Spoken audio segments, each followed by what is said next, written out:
Hey there, welcome back to 7 Minute Books.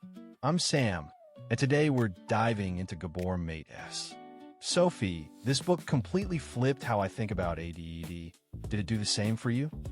Oh, absolutely, Sam.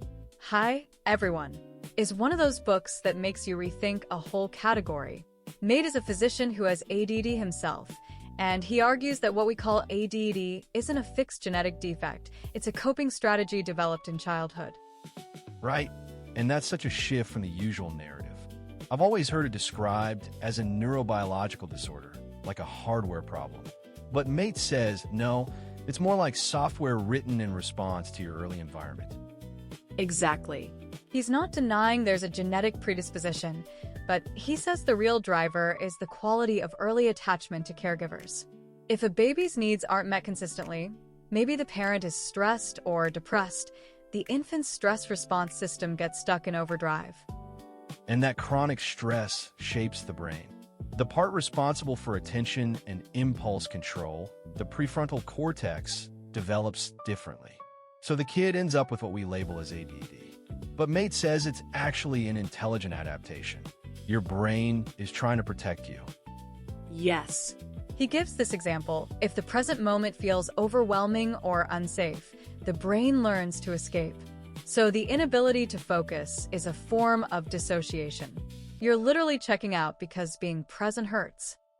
Wow, so that scattered attention isn't a failure, it's a survival strategy. And hyperactivity? Mate says it's the body's way of staying aroused, because stillness feels dangerous when you're in a state of internal alarm. Right. And impulsivity is a grab for immediate relief, a dopamine hit to soothe the anxiety. The child can't delay gratification because the internal pressure is too intense. That makes so much sense. And then there's this concept of the false self that really got me. To survive emotional pain, the child suppresses their true feelings and creates a compliant, pleasing facade. But that takes enormous energy. And that's where the emptiness, the boredom, the emotional volatility come from. The true self is buried, and the ADD symptoms are signs of that disconnection. Mate is incredibly compassionate toward parents, though he says they're just passing on their own unhealed wounds. Yeah, he's not blaming anyone. He's saying the cycle of trauma is invisible, handed down through generations. So what's the path forward? How do you heal from this? The first step is awareness, not clinical observation, but compassionate curiosity. Instead of judging your distraction, ask, what is this distraction protecting me from? That shift turns the enemy into a messenger. I love that. Then you have to create a safe, internal environment so the true self can emerge. That means learning to tolerate difficult emotions without escaping. Self-compassion is huge. And the healing is relational.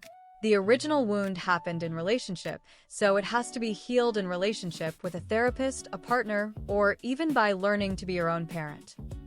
Mate doesn't dismiss medication. He calls it a temporary bridge. But the real work is rewiring the brain through new experiences of safety and connection. And he talks about reintegrating the body because the ADD mind is often disconnected from physical signals. Yes. Yoga, meditation, even just feeling your feet on the ground, that helps you recognize stress early before it triggers the automatic escape response. And reintegrating emotions is key, learning to feel anger as a boundary signal, sadness as a natural response to loss. The goal isn't to become a perfectly focused, normal person. Mate says the gifts of the ADD brain, creativity, hyperfocus, empathy, nonlinear thinking, are two sides of the same coin. When you heal the wound, you free the gifts. That's such a hopeful message. It's not about fixing a broken brain. It's about coming home to yourself. And honestly, if you want to go deeper, the whole library's over on 7minutebooks.com/app with over 6,000 fiction and nonfiction titles you can read or listen to in any language. It starts at $2.99 a month, $9.99 a year, or $19.99 once for lifetime access. The scattered mind isn't broken. It's been trying to protect a sensitive soul. The path of healing is learning to hold that soul ourselves. And that's the real takeaway from. We'll see you in the next one.